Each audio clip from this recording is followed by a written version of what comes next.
అమ్మా నేను ట్రిప్ నుంచి వచ్చేసా. ఎందుకు కొడుతున్నావు అమ్మా? అబ్బా ఏం ఎరగలేనా టేడుది. గాయస్ ఇంట్లో ట్రిప్లో టెంపుల్స్కి వెళ్తానని డబ్బులు తీసుకొని ఇలా కొండల్లో జలపాతాల్లో తిరుగుతున్నా డబ్బులతో.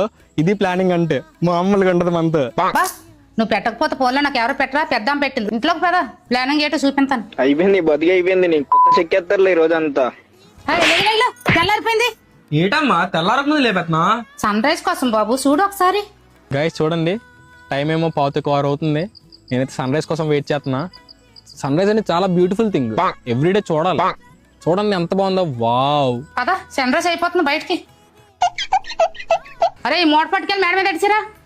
నేనే మోటార్ మోసల్లో కనిపిస్తున్నానా? అబ్బా ఇది ఏడుదిరా మరి.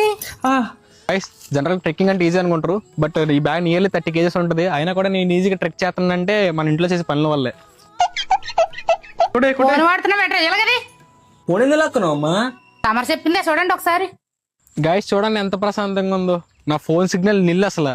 ఇలా ఫోన్ లేని లైఫే చాలా ప్రశాంతంగా ఉంటది. ఇక్కడ నుంచి మామూలుగా ఉండదు మనతో.